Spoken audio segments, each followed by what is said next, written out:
You think this is not a genocide? This is a genocide. The word genocide has come to have this significance where you want to connect your group to that because it gives you a certain status. It is undermining true genocides that have taken place. Has the word genocide become political currency? A label used to build victimhood, consolidate influence, justify extremism, and frame separatism as a necessity? That's a loaded question. But in this report, you'll hear from a Canadian-born former Sikh who says extremists hijacked his community. Canada is the stronghold and headquarters of Sikh extremist terrorism. A former Babar Khalsa figure once sentenced to life in Canada for a US bomb plot. This is a genocide. And an American academic with a Ph.D. in political science who explains how the term genocide has evolved into political currency. The views expressed belong to the interviewees. My role is to present them without censorship, not to deny any community's suffering, but to ask how that suffering is being repurposed for modern political goals. And why should Canadians and Americans care? Because the framing of 1984 as Sikh genocide is now shaping real politics here. The narrative of "we were genocided and persecuted by India" is routinely used by pro-Khalistan activists to lobby political figures, including US President Donald Trump, to show leniency toward unqualified Sikh truck drivers who are killing innocent Americans. Many of these Sikh drivers fled Modi's India to save their lives, only to face new uncertainty here in America. If these claims go unchallenged, the result is predictable: more scams, drug trafficking, targeted violence, unsafe highways, and fraudulent claims for refuge. Last week I traveled to Ottawa to cover the so-called Khalistan referendum, an event promoted by groups who frame 1984 as a genocide and who advocate carving a separate state, Khalistan, out of India. Among those I spoke with was Santokh Singh Khela. Mr. Khela was convicted in Canada in 1986 for conspiracy to commit mass murder after offering cash and heroin to an undercover FBI agent posing as an explosives expert to bomb an Air India aircraft departing JFK Airport in New York. At sentencing, the judge told him, "The crime you were found guilty of is so mind-boggling that the primary end of these sentences must be deterrence. A firm notice to you and any would-be terrorist that such conduct is not to be considered lightly in Canada." Mr. Khela was sentenced to life imprisonment.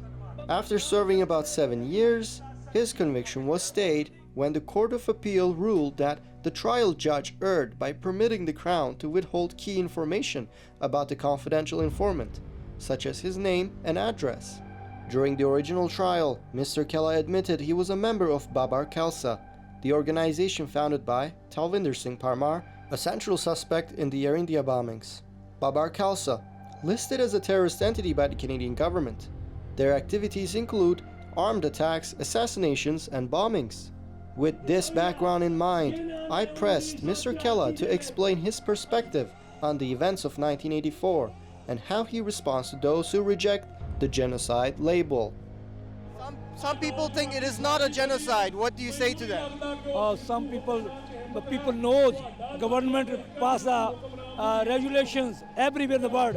Even Indian, they make the genocide and their own government, they're saying it is a genocide. No national government, including India, recognizes the anti-Sikh riots as genocide, aside from provincial or state governments like Ontario and California with large Sikh voting blocs. However, Indian Prime Minister Narendra Modi has politically referred to the killings as a horrendous genocide, a rhetorical statement. Mr. Khela asked me my personal view, and my answer seemingly angered him, prompting him to question my humanity. And you know, Mr. Moka, is it a genocide? I don't know, the numbers seem very low. What number you think is high? 30,000 killing in one day, you think is a low? No, I think even one is bad, even one killing is bad. But genocide, 30,000 compared to bigger genocides like 1 million It falls short. I was never thinking your thinking is like that. You thinking like that, 30,000 people get killed by, prepared by the government is not a genocide? What kind of human being you are? I think even one person being killed is horrible. So is it 30,000 plus 150,000 more? Akal Takht, Harmandir Sahib, Guru Granth Sahib Ji. You think this is not a genocide?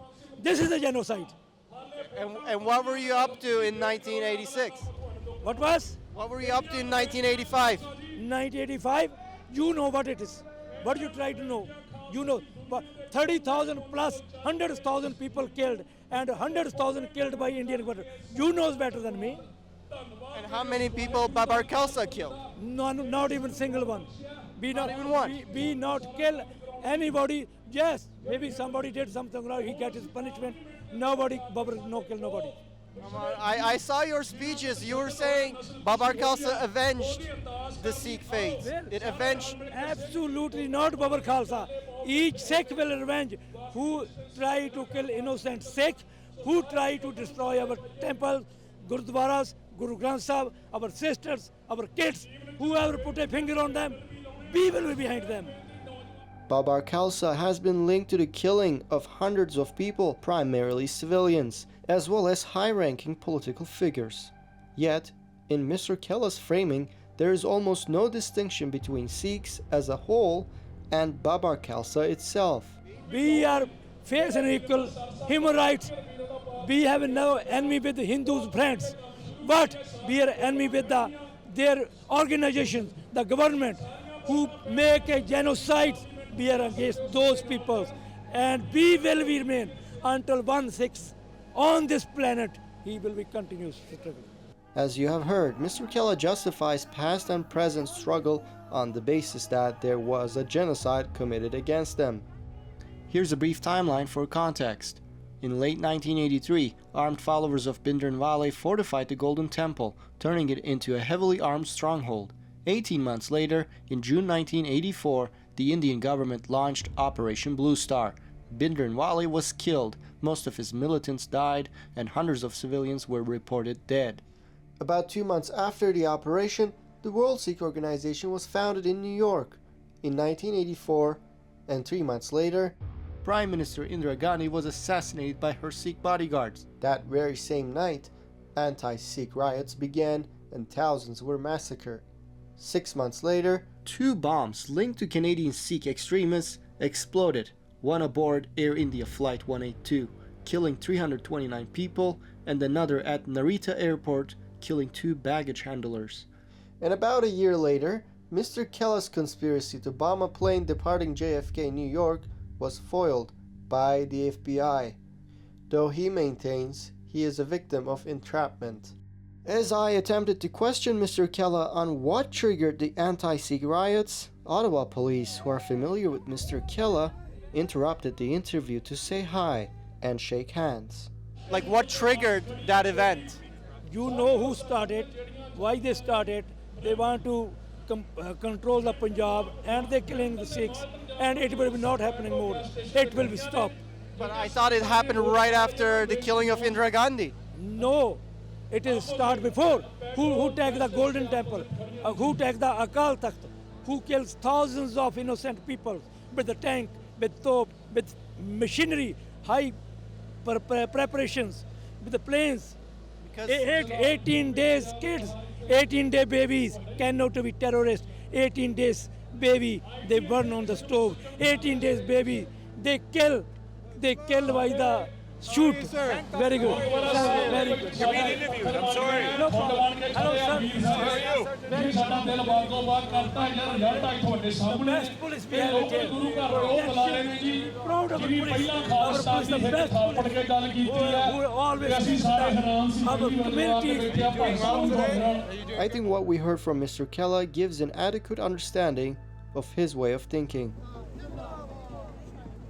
Now, let's hear it from a Canadian-born former Sikh who left the religion precisely because of this. Bob Ray, an independent researcher who risks his life speaking out against what he calls the hijackers of the Canadian Sikh community. and here's how he views the events of 1984. Well, the Sikhs at the time in 1984 and the period leading up to June of 1984 were being controlled by this radical terrorist named Sant Jarnail Singh Bhindranwale that was headquartered out of the Golden Temple in Amritsar, Punjab.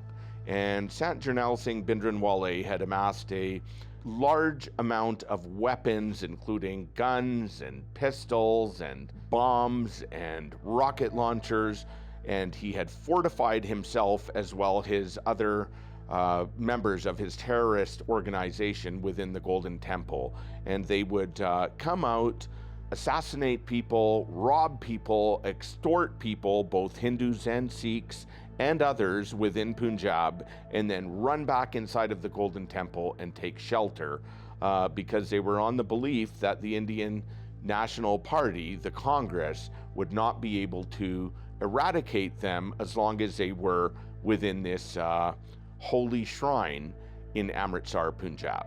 Mr. Ray recounts the reason why Indian government had to act. The Golden Temple was turned into a military base by Khalistani radicals. They left the Indian government with no other option but to devise a plan to eradicate these extremists and terrorists from this religious site and be done with terrorism. So in approximately the first week of June, the Indian National Congress Party, under the leadership of Indira Gandhi, surrounded the Golden Temple with military as well as Punjab police, and they gave a warning for all of these terrorists to surrender and come outside of this religious site. These terrorists that were under the leadership of this nefarious terrorist, Sant Jarnail Singh Bhindranwale, refused to surrender and started to fire and engage in warfare against the Indian National Army. Bhindranwale is a symbol many North Americans are familiar, as his image often appears on semi-trucks. Mr. Ray explains how he views Bhindranwale, which would be considered blasphemous by the radicals who control the religion in Canada. So Bhindranwale was an uneducated religious bigot that was born and raised in Punjab, and he hijacked the Sikh religion and through fear, intimidation, and violence controlled this predominantly peaceful community and radicalized them to become anti-Hindu extremists and terrorists. I believe that Bhindranwale, with the covert support of the Sikh religious political party called the SAD Party, or the Shromni Akali Dal, was given support to grow into a monster and be used as a proxy to fight against the Indian National Congress Party, which was a federal government in India at the time in the 1970s and the 1980s. Leading up to 1984, Sikh extremists and terrorists in Punjab were creating havoc, murdering innocent people, extorting and conducting banditry on a regular basis, and then running inside of the Golden Temple for shelter and protection from this Sikh terrorist named Sant Jarnail Singh Bhindranwale. After Operation Blue Star was concluded in June of 1984, and the terrorists led by this criminal Sant Jarnail Singh Bhindranwale were eradicated by the Indian military and police forces. Later that year, in October, the Indian Prime Minister, Indira Gandhi, was betrayed and assassinated by her two armed Sikh bodyguards. And in Sikhism, which I believe is a religion that has gone off the tracks and become a cult, betrayal, deceit, fraud, criminal activity, and murder are some of the main ingredients that this cult is comprised of. And Indira Gandhi, the Prime Minister of India, paid the ultimate price and was assassinated by 2 Sikh bodyguards that she trusted, and she was murdered in cold blood by these criminal Sikh elements. Mr. Ray explains why he believes Khalistani Sikhs had to frame the events of 1984 as genocide to justify their acts of terrorism, which reflected very poorly on their global image. Sikh organizations within North America and globally wanted to paint a human rights picture on Sikhism after they had conducted all of these extremist and terrorist events, including the assassination of an Indian prime minister.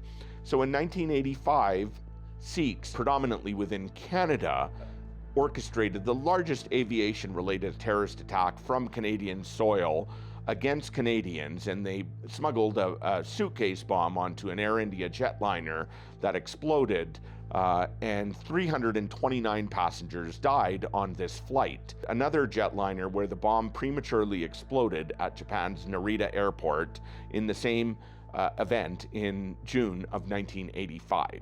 And then in 1986, Sikhs within Canada were arrested after an FBI operation where they were trying to bomb another Air India jetliner that was about to leave John F. Kennedy Airport in New York. And the FBI sabotaged their operations, and the Canadian government, which was lawless at the time and still continues to be lawless, arrested some of the Sikh conspirators at the time, only later on to discharge these individuals and give them a clean chit.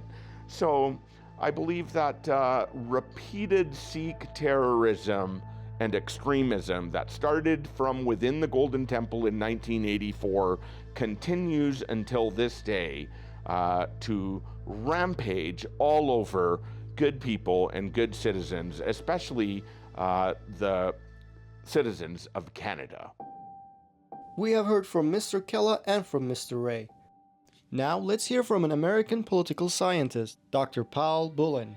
The word genocide has come to have this significance where you want to connect your group to that because it gives you a certain status. Dr. Bullen holds a Ph.D. in political science from the University of Chicago, specializing in political theory, religion, and terrorism.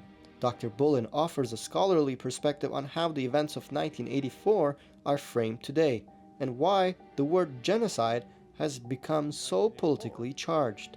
Because somebody who was sort of evading the law had taken refuge in there for somewhat understandable reasons. The Indian government at some point kind of said, we've had enough of this, and they just went in and got him, and then a lot of people died in the process. And this, if you have a place that you consider holy, and the government comes in and does that, then the Sikhs got outraged by that, and then a little bit later, bodyguards of the Prime Minister then, who was Sikh, killed the Prime Minister, and then the Hindus got outraged by that. Genocide is almost a useless word. There are situations where there's mass murder, or there are people who are trying to wipe out a certain group, but it's kind of got a legal definition in the international law, and then we get into debates as to whether what's happening in Gaza is genocide or not genocide. Well, you're killing thousands of people, approaching 40,000 people, and all these children. Well, whether it's called a genocide or not, it doesn't matter. So I think the word genocide has come to have this significance where you want to connect your group to that because it gives you a certain status. In 2021, Conservative MP Tim Singh Uppal, whose wife previously served as an executive with the World Sikh Organization, told an American Sikh group that he wanted to work with them to secure U.S. recognition of 1984 as genocide. The Sikh genocide, and also how we can help you in the U.S., but also how we can work together in ensuring that there is proper recognition for what has happened. Thank you very much. Jagmeet Singh, whose brother once held an executive role in the World Sikh Organization, pushed Ontario to adopt the same designation during his time as a provincial MPP. As a genocide. Sri Newton. I rise today to address the Sikh genocide. And in 2024, Liberal MP Shuk Dhaliwal publicly praised by the World Sikh Organization, introduced a motion calling on Canada's federal parliament to adopt that label as well. 1984 constituted a I'm already hearing a number of no's. In the aftermath of the killing of Indira Gandhi, a lot of Sikhs got killed by Hindus. It's not clear that the Hindus were trying to wipe out all the Sikhs. They were certainly on a rampage and they killed a lot of them. But again, it then becomes this, as I say, semantic question as to what counts as genocide. And it just seems to me somewhat pointless. And then everybody wants to latch onto that word. But it's not illegitimate to complain about having thousands of your fellow religionists murdered. I mean, I think the standard statement by the Indian government is that 3,000 Sikhs died during that rampage, which is a lot. But the Panun, the other guy in there, he claimed that, this would be worth looking into, but he claimed that the Indian government compensated 37,000 families. And he said, if that's true, then the number must be larger. So it comes down to the question of a number. But in all times, there are certain words that have this power. For example, if you say something I don't like, you kind of raise your eyebrows at a Jew, I say, anti-Semite. Well, if I can latch that onto you, that has a certain power to it. If you can say genocide, so everybody knows these terms, racism, homophobia, blah, blah, blah, blah, blah. So that everybody's trying to use them, and then some people are using them in a more convincing way than others. But I think these words are generally useless. You should try to say it in other ways. Just say, X number of Sikhs were killed within a certain period of time, precisely because they were Sikhs. That you don't need to use the word genocide. You just say it was a mass murder or whatever you want to say. Now we have heard from Dr. Bullen about the power that comes with claiming victimhood. But here's another interview from the Ottawa Khalistan event and how she believes the assassination of the Prime Minister was justified to prevent a bigger genocide. Taking an innocent life in our faith is absolutely condemned. When we say our prayers, we say Nanak Naam Chardi Kala Tere Pane Sarbatta Pala, and what that means is, in the name of Guru Nanak, may all of humanity be blessed and prosper, regardless of their caste, creed, color, sex, ethnicity, or religion. And Indira Gandhi was a tyrant. I carried, when I did seva, meaning service at the Akal Takht, when I did seva, I carried a basket of dirt on my head and was helping lay the foundations. I saw the baskets of gold the women were wearing that day, baskets of bones from the people that were killed that day. The room that I stayed in was completely burned and charred. How do you forget that? That scars you so deep. And with what's happening in Canada right now, it's like that scar has been torn wide open again. And I'm sure I'm not the only Canadian of my generation that feels that way.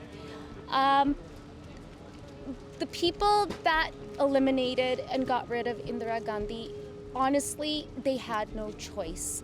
In our faith, they also say when all else fails, when diplomacy fails, when talks fail, then when you have no choice and the government itself is against you, what are you supposed to do? You can't be sitting ducks.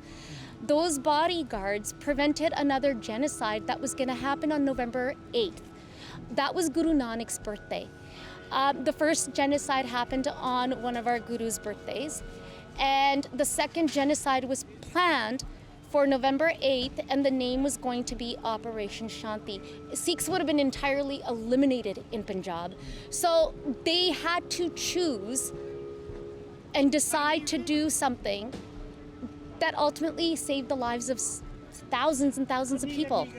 I could not locate any reliable evidence of Operation Shanti, but without dismissing the pain and suffering, I think that interview gives you an idea as to the Khalistani perspective on this matter, which is contested as an attempt to justify assassinations and terrorism. Now let's talk about how Canada became a stronghold of Khalistani influence. Canada is the stronghold and headquarters of Sikh extremist terrorism globally. And Sikh politicians in Canada that all align under this nefarious, political, human rights, fake religious organization called the World Sikh Organization propagate a false narrative, including making exaggerated claims that the Sikhs have had a genocide committed against them. Over the last 2 years, we have brought you extensive and in-depth factual reporting on the influence the World Sikh Organization has over Canada, including this chart that demonstrates the sheer number of children of WSO executives who have become mayors, ministers, and judges. You can watch all related coverage from the links in the description of this video. Sikh politicians need to be boycotted, especially if they align under this nefarious extremist group called the World Sikh Organization. Here's why Mr. Ray argues that politicians aligning with the World Sikh Organization's agenda is a concern, not only for Canadian national security, but for US national security as well. In 1985, the world's bloodiest terror attacks in aviation history prior to 9/11 were orchestrated from Canada. The horror of terrorism was brought home to us today when hundreds of Canadians perished in an Air India crash in the Irish Sea. 2 Sikh terrorists checked luggages full of bombs into 2 flights. Lal Singh and Aman Singh were the 2 primary suspects. They were fugitives from New York wanted by the FBI after their plot to kill an Indian diplomat was foiled. But they illegally entered Canada with false passports, and a week after, the bombings happened. The bomb blew the plane apart. A chilling reminder that no one is safe. In 2006, Stephen Harper's government ordered a public inquiry into the incident to determine what could be learned to prevent similar terrorist acts in the future. The inquiry, though not a criminal trial, produced several striking revelations. One of them came from RCMP officer Jim Cunningham, who testified that FBI fugitive Lal Singh apparently was being advised to lay low by World Sikh Organization President Gyan Singh Sandhu, as well as by others such as Ajaib Singh Bagri, who had publicly pledged to kill 50,000 Hindus. He tells you he wants to go to Canada to prove not involved in Kanishka, wants to confront Sandhu, Bagri, etc., innocent for Kanishka and mad that these other people have placed blame on him, would sign extradition papers. So clearly he wants to get out of Indian custody. I don't say that he wants to get out of Indian custody. I would suspect he would like to, but that said, during the course of the interview, he steadfastly maintained his innocence and had indicated to us that after the bombing, he had approached certain individuals within the BC area saying or asking them to come forward and explain that he was not involved. And he named some of those people in that statement who he would like to confront. And those are the people who he had asked. And during those conversations, apparently had been told, stay in hiding, don't do anything, let the police conduct their investigation. Okay. You heard that right. The president of the World Sikh Organization, Gyan Singh Sandhu, whose daughter was made into a BC Supreme Court judge, and whose daughter-in-law's brother was made into Canada's defense minister, apparently was contacted by Lal Singh, an American fugitive suspected of killing 331 people, Canada's deadliest terrorist act. You said that he had gone to others, and others said, when he said, basically, that he was innocent, he hadn't done anything. Is that correct? That's correct. Who had he gone to? Bagri, I think, referred to as one person? I believe he spoke with Parmar. He spoke with Gyan Singh Sandhu, the head of the World Sikh Organization, in his words.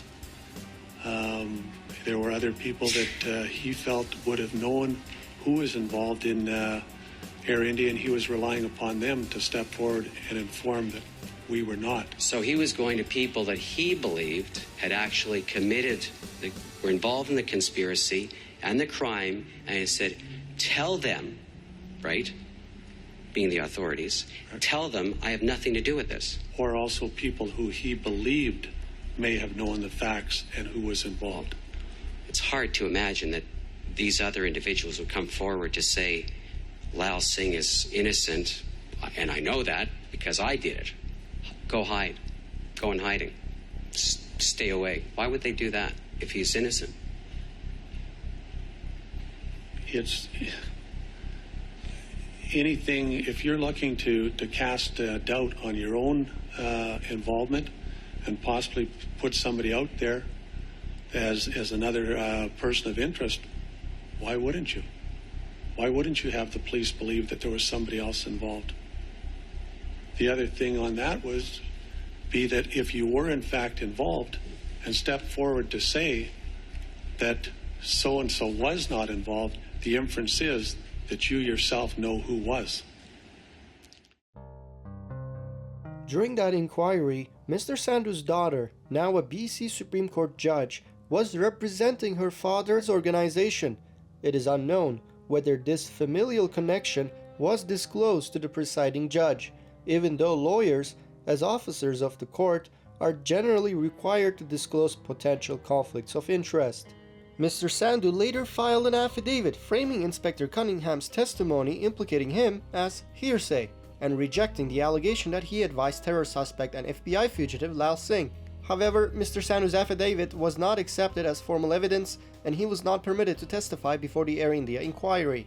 This is not the first time Mr. Sandhu of World Sikh Organization has had to deny connections to a terrorist. A few years ago, Jaspal Atwal, a Canadian Khalistani extremist who was convicted of the attempted assassination of an Indian cabinet minister in 1986 and who was accused of hospitalizing BC Premier Ujjal Dosanjh by beating him with a metal rod in 1985, though he was later acquitted of that charge, claimed that the World Sikh Organization paid his legal costs. Mr. Sandhu rejected this claim, stating he had no idea why Jaspal Atwal would say such a false thing. As I indicated earlier, we see constantly in touch even with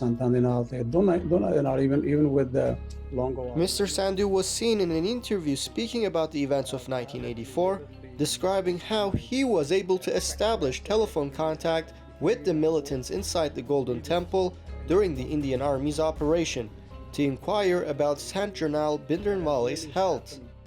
To the Sikh diaspora, and the book is An Uncommon Road. How Canadian Sikhs struggle out of the fringes into the mainstream. So ਉਹਦੇ ਤੇ ਕਾਫੀ details ਵੀ ਦਿੱਤੀਆਂ ਹੈਗੀਆਂ ਪਰ ਜਿਹੜੀ last ਸਾਡਾ contact ਸੰਤਾਂ ਦੇ ਨਾਲ ਸੀਗਾ ਜਿਹੜਾ ਮੋਸਟਲੀ ਮੇਰੇ ਖਿਆਲ ਬਾਕੀ ਦੇ ਦਾ ਸ਼ਾਇਦ ਘੱਟ ਹੁੰਦਾ they were inside with him. We constantly continue to actually make a call on his personal number, and would you wouldn't believe it, we connected with him on the night of 5th and 6th. We connected on that telephone. Someone picked up the phone and we could hear that bombardment going in the background. That sound was vividly clear in our ears when we could hear that. ਸਾਡਾ ਜਿਹੜਾ ਸਵਾਲ ਸੀ ਉਹਨੂੰ ਵੀ ਇਹ ਸੰਤ ਅੱਜ ਹੁਣ ਇਸ ਵੇਲੇ ਕਿੱਥੇ ਨੇ, and the answer was ਵੀ ਆਲੇ ਦੁਆਲੇ ਜੋ ਅਸੀਂ ਦੇਖ ਰਹੇ ਹਾਂ ਲਾਸ਼ਾਂ ਸਾਨੂੰ ਦਿਖਾਈ ਦੇ ਰਹੀਆਂ ਨੇ, ਅਜੇ ਤੱਕ ਸੰਤ ਜੀ ਸਾਡੇ ਨਾਲ ਨੇ ਤੇ ਬਿਲਕੁਲ ਸਹੀ ਹੈ. In Mr. Ray's perspective, the fact that Mr. Sandhu was interrogated by the RCMP Disaster Task Force, that he was contacted by one of the main suspects, Lal Singh, after the terrorist act, and that he was in constant contact with the highly controversial and criminal militia leader Bhindranwale, compromises Canada's national security, given that his family members and the children of his organization's executives have had access to multi-billion-dollar federal government portfolios in Canada. It may sound unbelievable that associates of an organization linked to terrorism and extremism could become cabinet ministers in Canada, but it's true. So how did this happen? According to a secret, now declassified research paper from the CIA, released in part in 2011 and titled The Overseas Sikhs, a Terrorism Issue, written in 1986, the CIA believed that Sikh terrorism would continue indefinitely until Khalistan is established, which is an extremely unlikely event.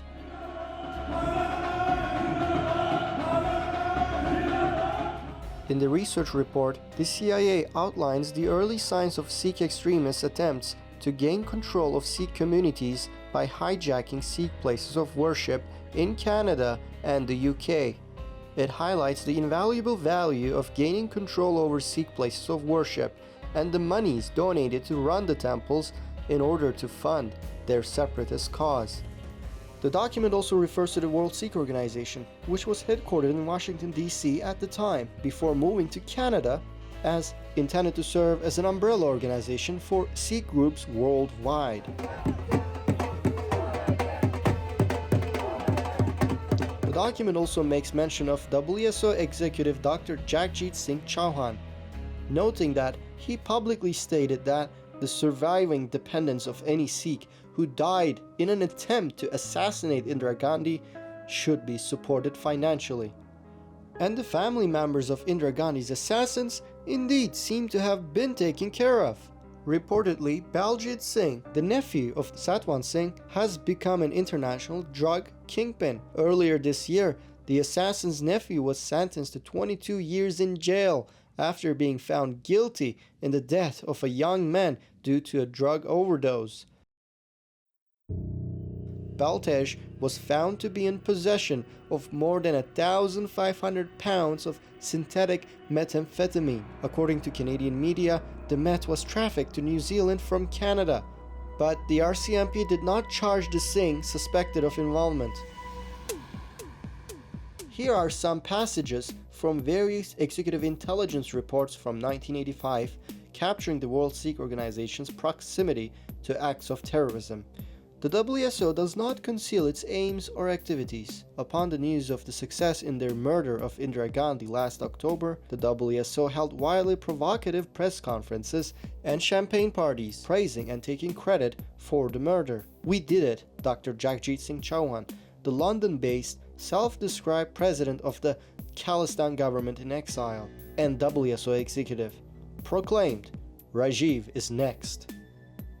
As for the WSO, its General Secretary, General Jaswant Singh Bullen, was the chief military advisor to Sant Bhindranwale, the Sikh terrorist leader who was directing assassination campaigns against civilians and anti-Khalistan Sikh factions in the Punjab.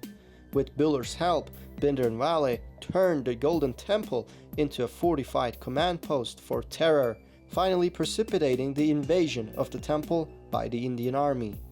But the World Sikh Organization not only wants to paint the events of 1984 as a genocide, but they also attempted to purge the term Sikh terrorism as if it doesn't exist. The WSO is concerned about the tendency in these proceedings to use phrases such as Sikh terrorism, Sikh terrorists, and Sikh extremists. How would you propose to describe those members of the Sikh community who are terrorists? It's the World Sikh Organization's position that the proper way to refer to terrorists of whatever ethnic or religious background is simply as terrorists. It is believed that nearly 3,000 people died during anti-Sikh riots following the assassination of Prime Minister Indira Gandhi, but according to pro-Khalistan Sikhs, that number is much larger. But today in Canada, it is the Sikhs that were involved with terrorism that are calling the shots in the name of the Sikh community. Not everyone agrees with their militantism and misrepresentation of historical facts, but they are afraid to raise their voice because those who do speak out don't end up living a peaceful life. And yet the Canadian Uniparty continues to cooperate with the militants. The Sikhs you see in politics almost never reach those positions unless they align with the World Sikh Organization. Whether it be Harjit Sajjan, Tim Uppal, Jagmeet Singh, Navdeep Bains, George Chahal, Amarjit Sohi, none of these characters ended up being there as random Sikhs. They are family members of either former or current WSO executives. In Mr. Ray's view, the World Sikh Organization's attempts to have the events of 1984 recognized as a genocide diminishes the suffering of those who experienced, in his belief, true genocide. It is undermining true genocides that have taken place, such as the genocide against Jewish people in the world wars in Europe, as well as the genocide against the Palestinian people.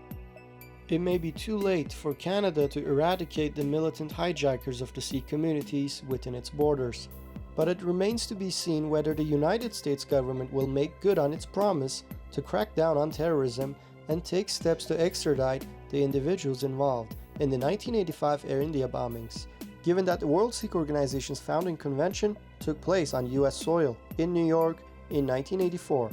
Yeah, I lost my sister and niece and nephew. 3 people in our family. No, we are not satisfied with the justice system.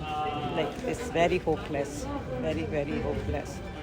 And perhaps a third investigation into the Air India bombings, conducted by the United States instead of Canada, whose institutions like CSIS destroyed key evidence, could finally bring justice to the victims' families after 41 years, before the masterminds of these terrorist acts depart our world peacefully.